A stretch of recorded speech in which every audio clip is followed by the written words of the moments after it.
Honorable President, I wish to read some paragraphs from the English version of your address to both the Houses of Parliament assembled together today, and the rest of the address may be considered as read. Honorable members, this joint sitting of the Parliament, which is being held during the time of the coronavirus pandemic, has great significance. It is the beginning of the new year and a new decade. We will also be entering the 75th year of India's independence this year. All the members of Parliament present here today embody the conviction held by every Indian that the toughest of challenges will deter neither us nor India. Whenever India has remained united, it has been able to attain even seemingly unattainable goals. This solidarity and Pujya Babuji's inspiration had given us freedom from hundreds of years of colonial rule. Echoing the same spirit, Assam Kesari, Ambikagiri Rai Chaudhary, the nationalist poet, has said, Om Tat Sat Bharat Mata Ek Chetanat Ek Dhyanat Ek Sadhonat Ek Avegat Ek Hoija Ek Hoija. That is, India's grandeur is the ultimate truth. In one single consciousness, one thought, one devotion, one inspiration, let us unite, let us unite. This unity and dedication of Indians have enabled the country to overcome multiple adversities. Our country has faced every crisis with fortitude, be it coronavirus, floods, earthquakes, or major cyclones in several states, locust attack or bird flu. The recent past also saw an unprecedented escalation in tension along the border. The nation stood together, battled crisis on multiple fronts, and surmounted every challenge. During this period, we will all have also witnessed unparalleled courage, endurance, discipline, and spirit of service of our countrymen. Honorable members, when we think of the preceding year, we are reminded of the twin challenges that faced us, saving the lives of the citizens and protecting the economy. Besides announcing a record economic package for reviving the economy, my government took care to ensure that no poor person went hungry. Under the Pradhana Mantri Garib Kalyan Yojana, 80 crore people were provided an additional 5 kg free food grains for 8 months per month. We have also taken care of the plight of the migrant laborers, workers, and those who are away from their homes, besides providing them with the facility of one nation, one ration card. The government made free fruit grains available and organized Islamic special trains for them. During this period, India has demonstrated its scientific capabilities, technical expertise, and strength of startup systems by developing a network of over 2,200 laboratories in a short span, manufacturing thousands of ventilators, PPE kits, and test kits, thereby attaining self-reliance. It is a matter of immense pride that India is conducting the world's largest vaccination program. Both the vaccinations rolled out under this program are produced indigenously. By making lakhs of corona vaccine doses available to several countries, India fulfilled its obligation towards humanity in these times of difficulty. The accolades being showered on India globally for this work, along with the essence of our age-old cultural tradition of Sarve Santu Niramaya and endeavor to work for human welfare, is imparting strength to our efforts. Atmanirbhar Bharat is not just confined to manufacturing in India, but also campaign aimed at elevating the standard of living of every Indian, as well as boosting the self-confidence of the country. Our goal of an Atmanirbhar Bharat will be further strengthened by self-reliance in agriculture. With this idea, the government have, for the last 6 years, attempted to bring positive transformation in the seed-to-market system so that the Indian agriculture is modernized and also sees growth. In pursuance of these efforts, my government decided to implement the recommendations of the Swaminathan Commission report and increase the MSP by at least 1.5 times of the cost of production. Today, my government is not only purchasing record quantities at the MSP, but also increasing the number of procurement centers across the country. I'm happy to say that their hard work, our farmers are augmenting the efforts of the government. Today, the food grain availability in the country is at a record high. 2008 and 9, the food grain production in the country was 234 millions, whereas in 2019-20, the production has increased to 296 million tons. During the same period, the production of fruits and vegetables have also increased from 215 million tons to 320 million tons. I congratulate the farmers of the country for these achievements. Honorable members, my government accords priority to the small and marginal farmers too. In order to provide expenditure support to these farmers, almost 1,13,000 crore rupees have been directly transferred to their bank accounts under the Pradhana Mantri Kisan Samman Nidhi, Pradhana Mantri Fasal Bhima Yojana. It has also benefited small farmers of this country. After extensive consultation, the Parliament have approved 3 important farm reform bills 7 months ago. And the benefits of these 3 important farm reforms have started reaching more than 10 crore small farmers instantly. Appreciating the advantage that these reforms would bring to small farmers, several political parties too had, from time to time, expressed their support. The discussions over these reforms in every part of the country for over 2 decades and the demand for these reforms at different fora were also reflected during the deliberations in the House. Presently, the Apex Court has stayed the implementation of these laws. My government respects the decision of the Apex Court and shall abide by it. My government has always respected freedom of expression and holding of peaceful agitations in a democratic setup. However, the recent acts of dishonoring the national flag and showing disrespect to the auspicious occasion of the Republic Day are unfortunate. While the Constitution gives us the right to freedom of expression, it also expected that we abide by the laws and rules with equal sincerity.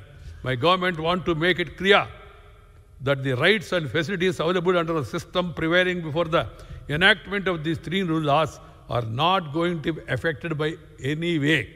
Rather, these agriculture reforms, the government have provided new facilities to the farmers and has empowered them. In order to enhance the profitability of agriculture, my government is also placing emphasis on creating modern agriculture infrastructure. The Agriculture Infrastructure Fund for 1 lakh crore rupees have also been started for this purpose. Honorable members, drawing inspiration from Baba Saheb Ambedkar, my government is working on the ambitious scheme of Jal Jeevan Mission.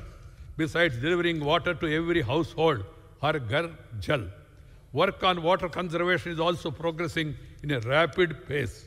I'm happy to say that under the scheme, 3 crore families have been connected with piped water supply so far. Under this scheme, water connection is being provided on priority to brothers and sisters belonging to the scheduled caste and scheduled tribes as well as other deprived sections of the society. Under the Pradhana Mantri Gram Sadak Yojana, construction of 6.42 lakh kilometers of road network has been completed in the rural areas of the country. In the 3rd phase of the scheme, 1.25 lakh kilometer roads connecting settlements, schools, markets, hospitals in rural areas will also be upgraded. Along with roads, internet connectivity is equally important in the rural areas. After ensuring electrification of every village, my government is implementing a mission to connect over 6 lakh villages of the country through optical fiber. While maintaining requirement of 2 Gaj ka Duri, the institutions and citizens of our country did not allow the pace of growth to slacken. By leveraging the power of Digital India, in December 2020, digital transactions of more than 4 lakh crore rupees have been done through UPI. Today, more than 200 banks are linked to the UPI system.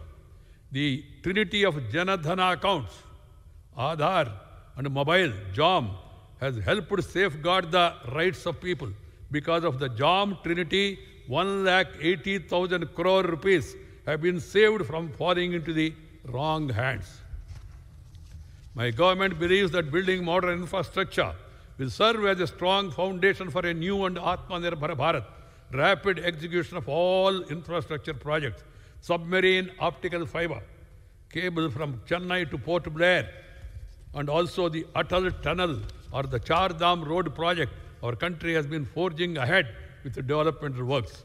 My government is fully committed to overall and balanced development of Eastern India, a policy for rapid development of Northeast while preserving its unique geographical, cultural, and linguistic characteristics, and its social identity is being implemented. For Assam and Northeast states, River Brahmaputra is the Jivanadhara, making this lifeline the base of economic activity. Work on operationalizing several national waterways is in progress. This will benefit all sections of the Northeast, including farmers, youth, and entrepreneurs by developing the integrated national waterways under the Ardha Brahmaputra program. Efforts are underway to transform Brahmaputra and Barak rivers as streams of development. The development-oriented policy of my government has also received wholehearted support from the people of Jammu and Kashmir. Only a few weeks back, elections to District Council in Jammu and Kashmir were held successfully for the first time after independence. Large-scale participation of voters have shown that Jammu Kashmir is forging ahead towards a new democratic future at a rapid pace. The great Malayalam poet Vallathol, who composed immortal patriotic lyrics during the independence struggle, has said, Bharatam inna peru, Kettal Abhimanapuridam, Aganam Antarangam. That is, whenever you hear the name of Bharat, your heart should swell with pride. Honorable members, today, as India eagerly forges ahead in the world, we have to be prepared to also fulfill commitments. This year we are celebrating 125th birth anniversary of Netaji Subhash Chandra Bose. To celebrate the anniversary in a befitting manner, the government have constituted a high-level committee.